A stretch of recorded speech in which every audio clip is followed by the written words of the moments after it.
Right. Welcome to the closing table where real estate meets real talk. I'm your host, Nicole O'Reilly, and my guest today is Edyi Nickola. Hello, Edyi. How are you today? I'm doing fantastic. I think it's one of our hottest days out there yet, so I'm doing good in Arizona. Absolutely. So I like to start off by getting a little bit of your history, what got you into real estate, and whether you're one of our Arizona locals that was born and raised, our natives, No, not quite. or if you imported from somewhere else. Yep, so I'm an import. I'm actually going to be a little old lady from Pasadena. So I was born and raised in Pasadena, California. I came to Arizona 38 years ago. And I have been very blessed to be in real estate for 30 of those years. So when I first got into the industry, I had two young kids. They were in elementary schools. And through the years, raised them up in both in Mesa. So we were East Valley family out that way. And when I got into real estate, I actually ran across a gentleman that did my taxes. And he said, hey, I'm opening up a real estate brokerage and with a company called ERA. And ERA is really not even in existence any longer here in the Valley, especially. But I worked for him for 2 years and then went on to a bigger version of that same company with the team. I've always been team-minded. And now I've been at Keller Williams for just over 20 years. So went to that and made that big move. But I got into real estate mostly because in the beginning in California where I was, before I made the move to here, real estate wasn't a really great occupation to be in. You know, you had realtors, lawyers, and ambulance chasers. And so they were kind of all in the same get. And so for me, when I got into the business, I wanted to change the standards and just raise the bar a little bit and just see what that would really look like in my world and in my time. And as an agent for all these years and a productivity coach for many of those years, I've been able to do just that. And I think that that's really helped out in people's lives. I think that's amazing. And being with a company like Keller Williams, that really does help in my mission of God, family, and business. So That. yeah. So out of curiosity, I know that you have a team at KW, right? Mm-hmm. What drives you to continue to grow that team? Insanity. Nicole is total insanity. I think that having, there's a saying, especially within KW, that teamwork together, everybody achieves more. It's actually written on our walls and everywhere. So for me, I really believe in that. Mm-hmm. As a young girl, my father had no boys, and I'm the oldest. And so when I was being raised, I was the first girl to be on the baseball team.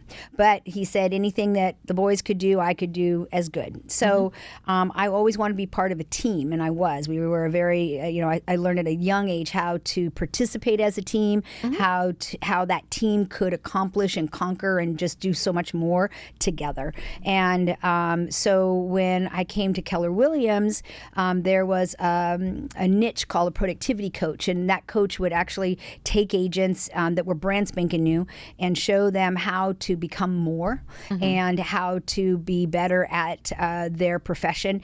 And so together we achieve more. And so with my team now, we have a team of 17 agents and we cover the whole Valley. And I wanted to give a big shout out to Great American Title because you guys actually are in the Rim Country. So I am at this point in my life very fortunate to live in Pine, Strawberry. I'm in the Valley 3 days a week, but I call Pine, Strawberry my home. And you have a amazing office that services many of my clients up in that way too. So it's just nice to know that we find good companies everywhere we work and live. So absolutely. Yeah. So I know that you're also involved with culture within KW. Yeah.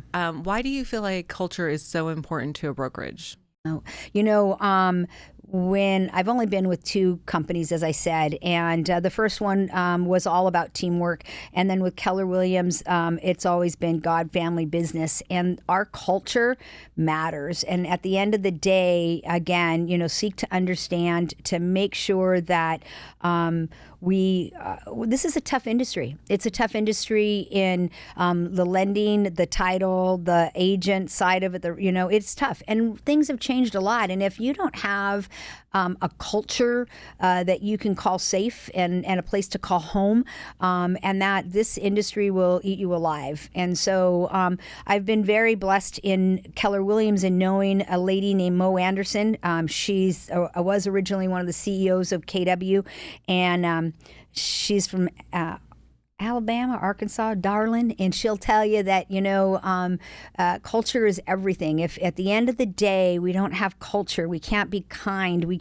It's not being silly or easy, or it's about being strong and being there for each other, and helping when things need help. And boy, have we seen some devastation. Keller Williams was first to be out in any of our hurricanes, earthquakes, and our big fires in California. These things all matter. So for me in our office, culture matters, because it means that when you walk down the halls and you see somebody, you're saying hello, you're talking to them, you're part of their world. When their kids' birthdays are, when it's not about a deal anymore. It's about we're very fortunate about where you work, right? Mm-hmm. During COVID and everybody dispersed and went home and isolated, as soon as we could, we got back together at our office and is back together as a team, and just kind of started to grow that so that we just don't feel that emptiness of being apart. And I think culture conquers and supplies all kinds of things for people, the feeling of just being home. I love that. Mm-hmm. Out of curiosity, because you have had a very impressive career, I mean, you said 30 years, that's a lot amazing. Of deals. That's amazing. No, we in our industry, we definitely find that there's some people that they don't make it the long term, right? Sometimes it's expectations, what they went in with. But the one thing that I have realized throughout interviewing other people like yourself is there's always something that they stayed consistent with. Really with when Frank was on my podcast, his big thing was he learns about everything he can about the different builders because of him being in luxury. And, Bobby is all about his mailers, right? $2,000 a month. And Jay has stayed very consistent with his orange as his logo and his brand colors. So what do you feel like that helped you be successful, that you stayed consistent with? I think it's an important thing to point out to especially newer agents, or maybe agents that right now in this market are struggling. Yeah, they really, again, with the changes that have happened, both logistically and also just, again, coming out of COVID, back into working, we've all been here, got this t-shirt. So for me, I would say my consistency over time has always been open houses. I was taught when I first got in the industry, is that nobody was going to walk into my office and ask me to buy a house. That was never going to happen. And so, although I do want to make one note, it did happen once with our new office. I was in an office where I had a nail salon on one side and a coffee shop on the other side on purpose, and that did happen. But most of the time that never does. So it's always been open houses. It's always been the ability for me to do the activities, which are way more than just putting a sign in the yard and praying that somebody walks through the door. But it's like throwing an event every time I get to host an open house. And so I'm thinking about the aspect of the general public. What's their perception when they come in? What are they seeing? It's their opportunity to actually interview me without any strings attached, without having to feel like, oh my gosh, and so now and it always has been my ability to interact with the general public, do the follow-up I'm supposed to be doing afterwards, right? I think that the fortune is always in the follow-up, always has been, always will be. And with my team, we are advocates of doing open houses, and we make sure I've typically done 2 in a day, where if I'm going to get dressed for work, I might as well do one house for 3 hours and another house for 3 hours, right? So I might as well work what I have, and that's really what we're in the industry for, is to sell homes, or to at least have the opportunity for people to interact with us in regards to real estate. And it's a big, scary world out there for some that know what's going on, maybe not so much. But for the brand new home buyer, first time home buyer, it's been wonderful. One of my great stories is my first open house I ever had was a very inexpensive little manufactured home backing to I-60, right? And it was crazy. Lots of people through, but one person came through very intentionally to chat with me. He actually had a house around the corner, and what he wanted to know was if I was the right person to sell his home. And so he slightly interviewed me as we were walking through the property. What do I say about things? How do you act? And then he asked at the end if I'd come by and take a look at his property. And so I did. And the story from there is probably about 8 deals between him, his family. The biggest gift I was given is when his grandson calls and says, hey, you sold my grandfather Dale a house and I'd like to use your services. What a compliment. That's an amazing deal, compliment. Right? So for me, it's always been about having the open house, the preparation of the property, and the ability to talk with the general public. Yeah. Well, and it sounds like you're pretty good at following up even after you've closed a deal with your clients and staying in touch with them so that they do have the ability to refer you. Because, if you're too far out of sight and out of mind. Out of mind, exactly. So I always say at a weak moment, if I don't keep in touch with these people at a weak moment, they may end up with a weak agent. And as much as I don't want to offend anyone out there in their career and their job of real estate, our clients deserve only the best. And so we need to make sure we keep in touch with them and that we've earned that right to be there in first place. Well, and I love how you presented the story about the open house, because I know that even in my business, when I'm sitting down with newer agents or even established agents and we're discussing open houses, I'm like, are you studying them? Do you know what other listings are in the neighborhood? Do you know how old the roof is? Like, these are things that people are going to come through and they expect you to be the person with the answers. Yeah. And when you have them, you can get other listings. Exactly. And people are used to customer service. I mean, I don't know. You could go to a restaurant and they'll be able to tell you what's in that dish. And if you have somebody walk into your house and you have no idea what's in the house, then why are you doing that? What is your purpose of being there? And I think people know very legitimately when you're there to help them and to give them good, honest information. And that's why I think it goes way farther than just putting a sign in the yard. I hear all the time, I'm going to go do an open house. And I ask, well, how many doors did you knock? How many neighbors did you invite? How many people did you call?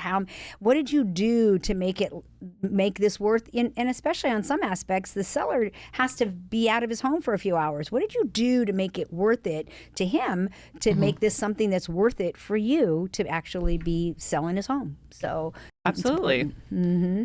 So I'm a little curious what your thoughts are on, our market today and also the changes that we're facing with the NAR settlement.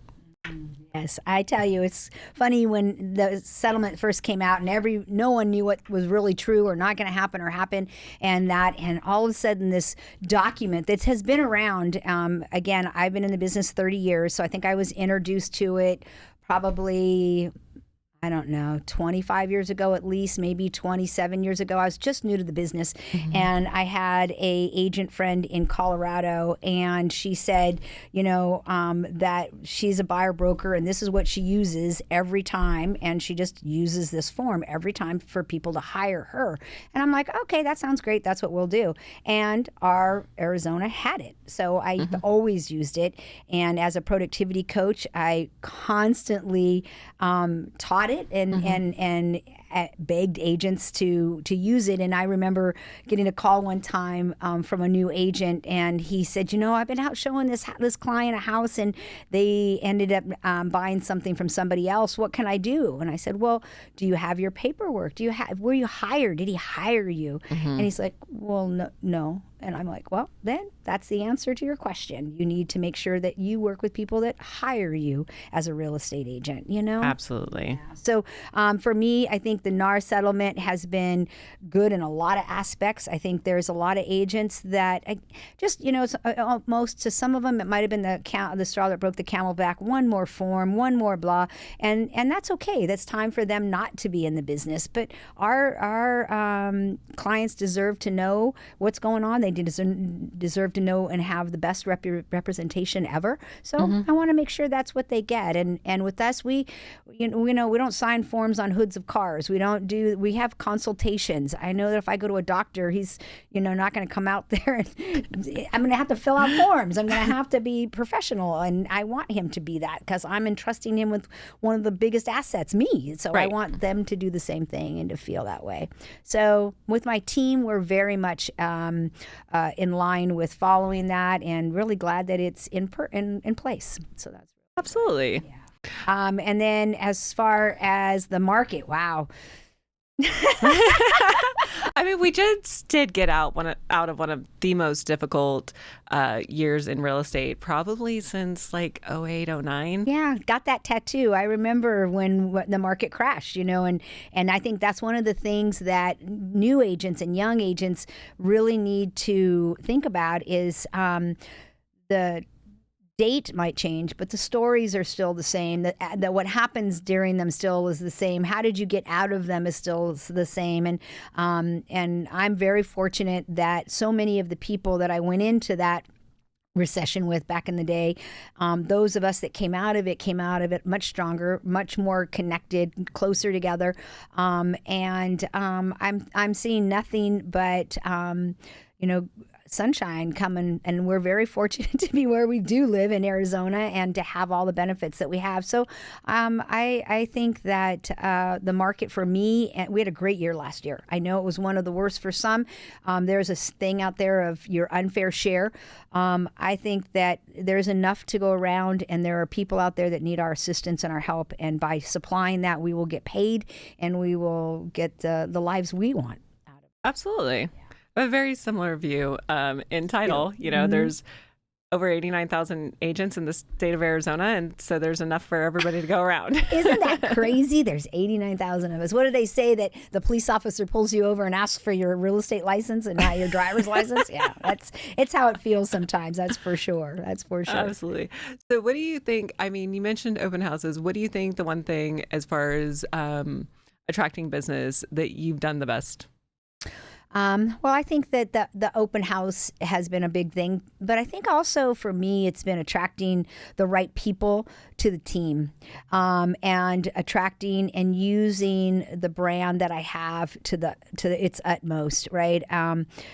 I just think that you want to be attached to or connected with or part of something that's way bigger than you. And by doing that, it allows me to open doors and be part of relationships and possibilities that I would not otherwise have. So I think that keeping that sentiment in mind at all times is that you are who you hang out with. Your mama told you that. That's just the gospel. It is what it is. And so I want to make sure that my success is by being with other agents that are successful. Or the idea too is if you help somebody, give somebody a hand up, then that's going to be really good for you getting a hand up from someone else. And that this industry doesn't forget too often who was there when things went tough. And so I think that is really important to have the people around you. Love that. Yeah, I love the fact that we're having this discussion today, because I think a lot of agents have misconceptions about teams, especially coming straight out of school, or they don't really know the value. A lot of people assume that teams are just going to buy leads. Oh, yeah. So what do you feel the most beneficial parts of being a member of a team truly is, especially for our newer agents entering into this career path, right? It's because it's not easy starting out. It's not easy. And I think what I think about all the time is that, again, the statistics say that 70% of all new agents won't last the first year. Maybe they'll be the first year, and then they're out of there. And so I think the biggest part of being a team, and what I bring to the table at For Results team, is the fact that together we achieve more, right? The fact that I've been there, done that, it's experience that they don't have. I always tell my new agents, if I had fairy dust I could just sprinkle on top of you and just give you confidence, that would be the one thing I'd want to give you. And since I don't have that, the only way that I can give that to you is by opportunity and experience. So again, I think as long as you're in a team should want, I see everybody that comes on my team as a 10, and you're a 10 until they decide to change that. And so for me, it's real important that I give them every opportunity. And as a team, you want to see them succeed. I want them to be a better real estate agent, because not everybody's meant to be on a team, and not everybody's going to stay on the team forever. And I've had amazing agents. There are so many agents out there that I run into now and then. I'm like, oh, you were in my productivity program. Oh, yeah, you were this. Oh, yeah, you were this. And it's just so cool to know where they've gone and what they've done since they were part of my team, and how that really just by helping them grow to be great real estate agents. We don't, on For Results team, we don't pocket people into buyer's agents and listing agents and showing agents. You're a real estate agent, and you have the ability to do all of it. And let's just show you and teach you how to do it, and set expectations that they're not going to know everything in the first year. They're not going to know everything in the first 3 years. And then 5 years, you're going to get them to change things. All of a sudden, they're going to change. Things are going to change. And quite frankly, that's why I like it. I'm one of those kind of people that if you keep things the same, I would probably just poof into ashes and be done, because I get bored. So I want change. Tell me something new's coming up, and we get that privilege to see that. And I think that's really important. So for new agents, I think being realistic about their expectations. My first year, and that I sold, my gross income was $20,000, and that was a long time ago, but that was still, but I was a mom of two, and I was hustling to get this done, and then, my biggest year I've had is 300,000. So I'm okay with that. I like that. I like money isn't because of the money, but makes everything easier. So, right, it does. And having the team to share experiences with and opportunities is just, I think, the whole point. That's the whole point about a team, is that you get to touch so many more transactions, so much more real estate quicker than if you just stood there by yourself. Have to be willing to engage. Have to. You got to run with those opportunities. Say hello. Open your mouth. I don't know. It's everybody has a style and a tool and a gift that they can use to be good at real estate. And sometimes it's, again, you're the out front person. Sometimes it's the person in the back that's pushing the paper. Sometimes it's the one that's making all the arrangements. There's so many different aspects of real estate, and yet there's a place for you if you just get plugged in. Absolutely. Everybody has a spear. They just don't know how to work it, right? I always say a lead is just somebody who's going to do something in real estate, right? And now, there's different. Soon, what does it say? Somewhere today in the city someone's going to buy a home, sell a home, or invest in real estate. My job today is to find that person. That's simple. That's my job. That's all I got to do. Find that person. Yeah. And I think especially for those agents that are newer and starting out, I always give the advice that real estate is pay to play. You're either going to pay with financially, or you're going to pay with sweat equity. So true, Nicole. So true. That's absolutely so true. And I think it's a lot of them have the equity and the time. So that comes though with also having patience and just being patient and understanding that. And you could go out and buy a golf game. You may not play golf very well, but if you go buy one of the most expensive golf clubs out there, they can help you hit a ball really well. So you can pay to play, or you can actually put in a sweat equity. And yeah. I think associating yourself with great partners in our industry is huge. So having the relationships with lenders that want to see you succeed, title, to have somebody like yourself that's been around, knows the ropes, and knows how to come in and help a new agent with some of the tools and the aspects, they just don't realize what they don't know because they don't know yet. But when they have that ability to meet you and say, okay, this is what we can do for you, this is spectacular. Absolutely. I have a similar love for real estate that you do with the constant learning. Mm-hmm. I am always finding new things out, whether it's through talking to my agents, talking to my real estate attorney friends, talking to new vendors that bring new products into our industry, or lenders and their new products that they're coming out with to help overcome some of the challenges that we're dealing with in our market. I really enjoy being able to be the person for my agents that's like, oh, you need that? You should talk to this person. Because I think that's some of where my value comes in. And I know that you are very much like that for your team and for your office. I've seen you tell people, oh, you need to talk to this person about this. Go get this, go do that. What is it? It's not what you know, it's who you know. So who Absolutely. do you know, right? And in our industry, the faster you get connected and build those relationships that you know who to go to and who to get what, that's really, at the end of the day, your biggest asset. It's who do you know, because they can help out in so many different ways. Well, and I learn from every single one of you, because then I end up, an agent will come up with an issue and I'll be like, I saw how that was handled. I know what to do. I got that T-shirt, been there, seen that. I can help you. Not in the contract, but also if it is in the contract, I know who you should call. Yeah, see? Because I'm not advising there. Yeah, right. And that's what's good about your aspect in our world as an agent, having those partnerships with people like you in places where you're out. That's part of your job, is to be out collecting information from other spheres. So I don't have that time, but I sure do need to know, hey, what have you heard about this, Nicole? What's going on about that? What do you think about this? I think having that kind of relationship is really what you're looking for. At the end of the day, it's, again, what can you get? It's a partnership. It is always. It really is. And when I'm meeting with a new agent especially, I said, I'm here to help you grow. I am here to invest in you so that you can be the best agent you possibly can be, which in return will end up feeding me. Yeah. That's how it works, right? It's not about the money, but it's all about the money. It's all about helping everybody reach their goals. And that if we get what we want, we'll help everybody get what they want. And so I think a very famous person said that. I've seen you guys do some pretty crazy things on social media. Oh my gosh. And you're having a lot of fun with it. Too much fun.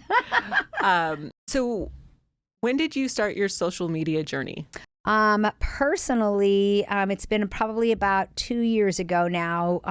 My partner, Tiffany Soto, and myself are partners of 4 Results team. And we are also Tom Ferry. We are coached by Tom Ferry, and a big shout out to that. And so Tiffany has always had a passion for that. That's been her drive. And so that's her department, her line, and she does such a great job. And she has taken, I think, some of the biggest stories that I like out of social media.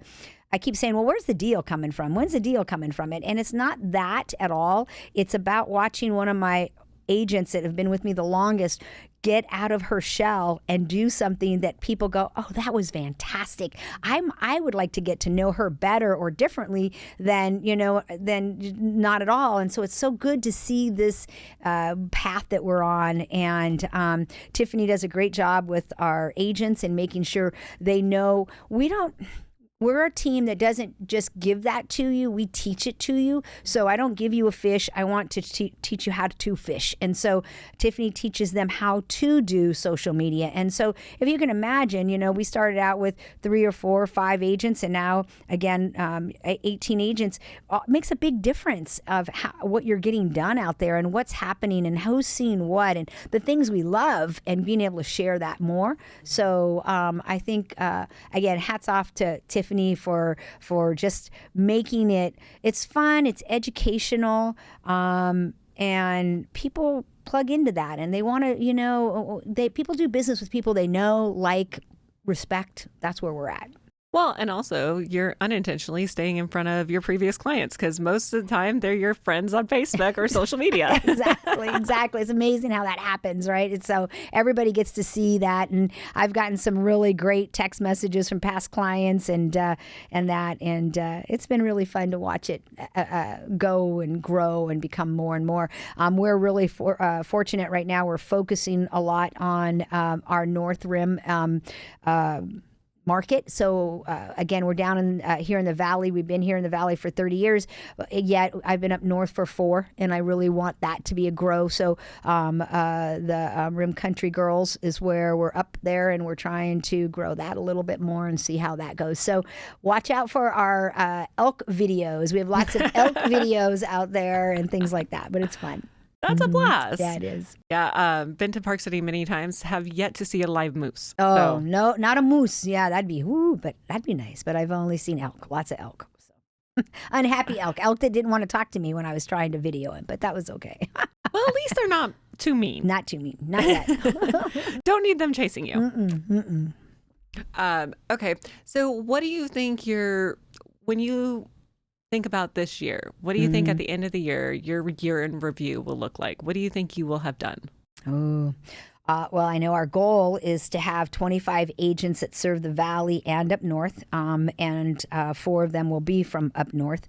I want to see us be able to, as a team, it's the journey up north is an hour and a half or 2, and we want to make it so that it's almost seamless because so many of our clients live in the Valley here in the heat, and our agents, we want them to come up north and enjoy that. So my biggest thing is that our north office is exploding. We have a great business relationship with our clients from here in the Valley and up north. I also want to see our team just knocking it out of the park, and that both financially and also personally. What are they doing? They have some pretty big goals that we've set at the beginning of the year, and I think that to see them conquer those would be really amazing.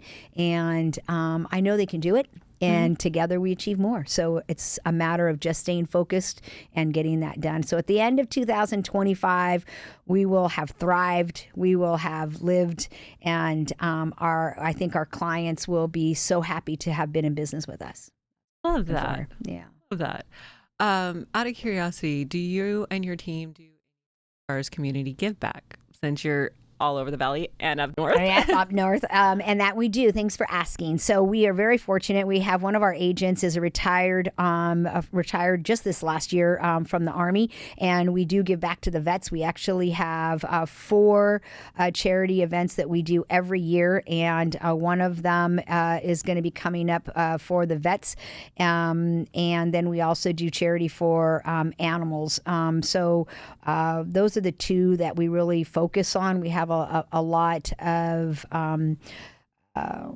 opportunities in that. We're growing with those, and that no charity for the elk though, just animals, just puppies and doggies and all those things. But anyway, so we're just looking at having that opportunity to give back in that aspect. So yes, our vets, and I'm a mother of a son in the Army and a Navy wife.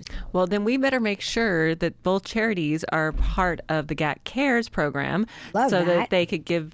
Your clients can give a percentage of their title fees back. Right. Your company, especially, one of the rarities that does that when we actually sit down at our closing. I would say that was something, too, that is different about my team. My team must attend their closings and that with their clients unless they have a letter from the coroner. So they must attend.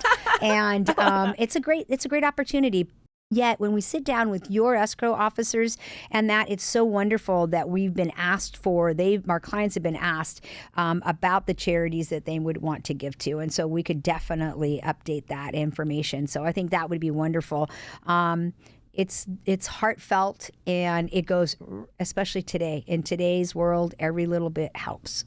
Well, I think it's part of the reason I have such an appreciation for not only Great American, right, but also for KW, is both are very involved in giving back to the community, and it's not just financially. No. I have participated in painting the Red a Boys Day. and Girls Woo! Club with Great American, and I helped pack bags with good. Red Day back in the day when I was at KW, because I chose KW straight out of school because I knew they would teach me what I need to know on how to practice real estate. Education is so important, and when you're first out, that's great. That was wonderful. And then I ended up in title. There you go. It's okay. There's something to be said. Equally informed people seldomly disagree. So if you're equally informed, you were raised to have. We come across so many KW agents that are at other companies, but what's so nice at the end of the day, we all have the same understanding. It's kind of like being raised the same. We all have an understanding and respect for our clients and real estate and everything else. And at KW, we do have, once a year, we have the big Red Day, which is, it's a national event, right? And you got to partake of it years ago, and now we still do it to this very day. And every Keller Williams office across, and actually we're international now, shuts their door for this one day in honor of the beloved Mo Anderson. I mean, she's still with us, but we honor the fact that she created our and put culture into our world. And so giving back is one of those things. And Red Day is the day that we give to some charity of some sort. I believe that this year, again, we're reaching out to veterans and then housing. How appropriate we help with housing, since that's what we do. So we're really looking forward to that. Especially since here in the Valley, we do have a little bit of not a lot of affordable housing. Let's put it that way. Boy, I just had Tempe, City of Tempe was in today, talking to our agents, and that's exactly what we were talking about, is affordability. And it's just tough. It's not. Yeah, it's nice that we get to have an income as agents, but we would rather have a lot of people living in houses and being safe and secure. And we're the end of February and it's already almost 100 degrees. I mean, I can't imagine what this summer is going to be like. And without having to be able to take care of and have places for people to stay, and yeah, it's tough. It's something we all need to partake in. And we have such an interesting market where we grow more outward than upward. Absolutely. Again, another thing Tempe was saying is we're totally landlocked, and they have been. They've been landlocked for years, and the only way they can do anything is to take down the old and build new and go up, and yet we are sprawling out. I mean, a girl from California, I mean, you head that way, you get a little bit far west, and it's amazing to see what's out there and all the growth that's happened. And then even going down into Casa Grande area and watching what's growing from here, Maricopa, down that way. We are a sprawling city. Absolutely. You know, one of the topics that I bring up with realtors a lot is networking with other realtors. Some think they shouldn't because it's competition. I personally don't have that view. What's yours? Yeah, I think that together we achieve more. So I want to. I think it's so crazy when I come across somebody that I've been in business with before, transaction before. Oh, I give you a great story. I think that agents also, we're back to having houses, right? Houses on tour. And I knew before the big crash, and that market was crazy. Things were flying off the shelves too back then. And I had an incredible client, little lady living in Florida. She needed to move to Arizona. I was on a tour and I saw this property and it just came on the market. And I'm like, we need to make an offer on this. And I pulled the agent aside and said, my client has to have a contingency. And in those days, we didn't have contingencies because everything was going so fast. And because he and I had a relationship, because we knew each other in the industry as professionals, when I sent him my offer with this contingency, he shared with this seller the fact that Edyi gets this done. It's going to get done. This just happens to be a situation, and we really should. This is the best offer. And he got it accepted, and my lady moved in from Florida just as happy as can be. But had I not had that relationship, had I not been able to speak with that agent prior, that deal would have gone in the filing cabinet like everybody else's did, right? So I think it's so important because you just never know. I was out the other day showing houses to a client from California, and I walked into an open house, and there are two agents that I know and love dearly, and it was just great. It does so much for you and your reputation with your client. My client was blown away that it seemed like I knew everybody, right? And I think agents should network with each other. I think that we need to, as a community, be strong and stay strong. And it was very apparent when we had COVID that everything just kind of fell away, and it was hollow and empty, and people need to get back together again. So I think you're right. We should be together and do networking more often. Absolutely. I agree. I just feel like the opportunities do come up where if the other side does trust you because they've worked with you, and there's somebody on another offer that maybe isn't as good, you're likely to win it, right? And you need to really represent your clients to the best of your ability, right? Exactly. What if they brought back the days where you used to have to present your offers to the seller? Oh my gosh, most agents would run the other way. But anyways, that's what the old dinosaur days, you'd show up with the offer and present it to the seller. But that's another story. So I just think that making sure the least you can do is pick up the phone, call the agent, talk to them, build a relationship. And honestly, in the time we are in with so much social media and so many different ways to connect, we're not connecting in person as often. So I think bringing back some of those things that you say, what a dinosaur, Yeah. are very helpful now. I think it also goes to show agents' value to their clients and the public, because a lot of people don't understand why they need a buyer's agent. Yeah. Especially with the new NAR settlement. And they're like, well, what if I have to pay you? Well, it's still your agent's job to negotiate for you. Correct. And our job is to be the best negotiators possible.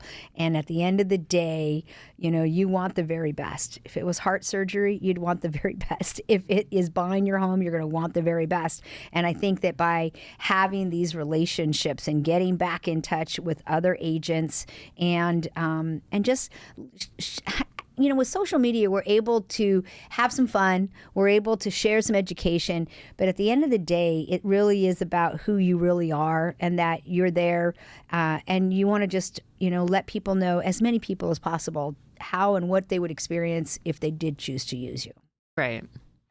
I love buyer consultations and seller consultations, obviously, because I love doing the marketing for it. Yes. He who has the listings, right, rules the world. He who has the listings. But, I really think that buyers teach us a lot, right? And every agent needs to also work with buyers, not just sellers. I get listings are fun and, they have their own set of issues. But figuring out what a buyer needs is one of the most beautiful things because they can vocalize to you, but they don't always know what they need. In fact, they start out with, I want a single level and, no pool to, oh my gosh, I have to have a pool. And yes, 2 stories. Okay. So you never know what that's actually going to end up with. But I believe that, I believe in having a well-rounded agent because there are times when I'm talking to my buyer and I put my seller's hat on and I think, well, would the seller really accept that? How would a seller react to that? If I'm asking them that. And then I do the same thing with the sellers. Mr. Seller says, I want this, I want that. And then I think, well, how would a buyer react to that, right? What would a buyer really think about it? So I think that the more rounded you are in your career and having that, there's a really nice balance of like a 60-40, balance between 60 listings and 40 buyers or any kind of a mix in that. Just something that would keep you rounded because the buyers are the pulse of the market today. They are the pulse of today. Unless you're an appraiser running around, and then even those numbers are going to be, 30, 60 now with the days on market old. So the buyer is your best pulse. Absolutely. For sure. That's a great point. Out of curiosity, I'm trying to think of how to word this. What do you think drives you to keep going? What's your why? I love this industry. I just love it. I have, as I said before, I was the oldest of 4. My father was a maintenance man at a high school. I think about putting my kids through college, both of them. I think about the places we've gone, the things I've seen, the ability to be a leader. I think that just learning keeps me hungry and keeps me growing for this. I've been blessed enough to be married 38 years and just to be able to enjoy life, good and bad, hard times and that. Right? We've all seen them, especially in real estate. But just to know that this is a great industry. And again, you kind of talked about buyers. There's no sweeter thing than giving a home buyer their set of keys when they just closed on their first home. There's just, I don't know, it's just something about it that's just nothing sweeter than that, right? Absolutely. Nothing. Absolutely. Yeah. And they'll buy from you again because you were the expert that held their hand and walked them through the whole process. Yeah. And as we know, most people in this industry tend to make changes every 5 to 7 years. Yeah, we are very transit. We are. Here we go again. That's so true. But I love that you have managed to build such a career and have such an amazing team because I've met a lot of the girls and I think that they're all very wonderful ladies. And we do have a few gents. I do hire a few men and I have 4, so I'm good. Poor guys. I love it. But I love women supporting women. Yes. And, I definitely wanted to make sure that in this interview, we got to hear a lot about who you are and where you come from, because I think it's so wonderful to inspire other women in our industry, right? It can not always be the easiest industry for women. No, that's for sure. And I think that it's crazy because when I got in the industry, the average real estate broker was 50 years old and a woman. But that's because it was a second hobby for her. And the moment it changed, and it has changed now, that it is about getting the job done, and women are able to overcome and sympathize and empathize with people about what their needs are and what their wants are. And they're able to do that. And they're able to make things feel more real, more important.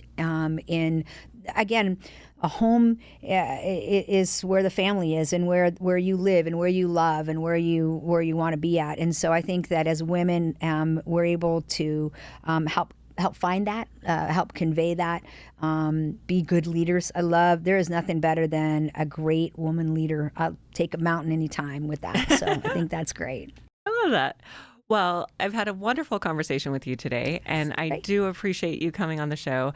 I think you're absolutely wonderful. I've seen your leadership skills firsthand. I'm excited that Great American's a part of your world. Oh, we're so absolutely excited. I look forward to us chatting again. Maybe next time we can get your Miss Tiffany in here, yes. or maybe some of our men. I love it. I love it. But I do appreciate you sitting down. Do you have any final words for those new agents out there just getting started? And because the market's a little difficult for them coming into. It is. It is. It's a career, and a career is not made in a day, a week, or a month, or even in years. It's a career. It's going to take you years to get this going, but it'll change your world, and it'll change the people's lives in your world. So I could not think of a better career I could have chosen, or that chose me, maybe, So yeah, so stay tough and stay the course, and know it's a career. And stay positive. Stay positive. That's it. All right. Thanks. Thank you very much. Thank you.